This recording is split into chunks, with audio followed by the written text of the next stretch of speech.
আসসালামু আলাইকুম viewers, Titu slingshot ভিডিওর পক্ষ থেকে আপনাদের স্বাগতম। আজকে আমি 45 ডিগ্রিতে আপনারা কিভাবে শ্যুট করবেন আর অ্যাঙ্কার পয়েন্ট কোথায় ধরলে আপনাদের সুবিধা হবে আমি এই বিষয়ে একটু বিস্তারিত বলবো।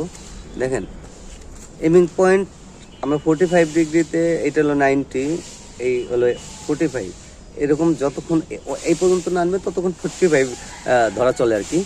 দেখেন, এই পজিশনে রাখলে আমার এই কোণায় আসবে। যত বামে এইভাবে স্লিংশটটা বামে ঘোরাবো তত আস্তে আস্তে আপনাদের নিচে ডাইনে এমিং পয়েন্টগুলি আসবে, ঠিক আছে। আর যত এইখান থেকে এইভাবে আস্তে আস্তে যত উপরে উঠবো আস্তে আস্তে উপরের দিকে এমিং পয়েন্ট আসবে। আর অ্যাঙ্কার পয়েন্ট আমি যেই মানে মেজারমেন্টে রাবার কাটছি, আমার এইখানে আমি অ্যাঙ্কার পয়েন্ট এখানে রাখছি, পিছনে যাবে না রাবার, আর টানলে যাবে না। টানলে লুজ রাখলে আমি ওই স্পিডটা পাবো না, ঠিক আছে। আর সামনে পিছনে নিলে আপনার উঁচা জায়গা নিচে জায়গা নিলে কি হয় আমি বলি। যখন আপনারা রাবারটা এই পর্যন্ত থেকে যখন আপনার পিছনে নেওয়ার জন্যে সামনে নেওয়ার জন্যে রাবারটাই বড় রাখবেন, তখন কিন্তু আপনি পর্যাপ্ত হিট পাবেন না।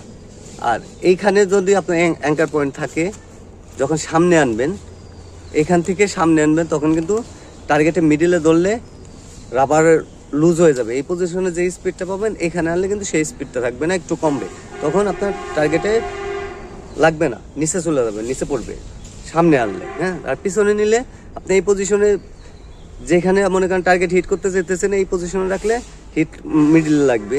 যখন পিছনে নেবেন, রাবারটা টাইম নিয়ে আরও পিছনে নেবে, তখন স্পিড বাড়বে, তখন উপর দিয়ে যাবে।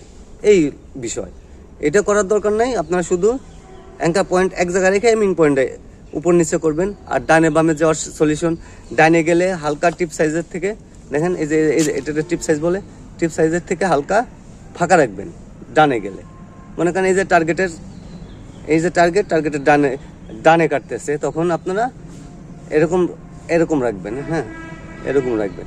আর বামে ঢুকলে এই টিপ সাইজের সাথে এইভাবে মিশিয়ে দেবেন। সিম্পল, এইটুক করলে, এইভাবে করলে আপনারা অবশ্যই দেখেন এইভাবে মিশিয়ে দেবেন, অবশ্যই আপনার কাজে আসবে। চলুন কয়েকটা শ্যুট করি।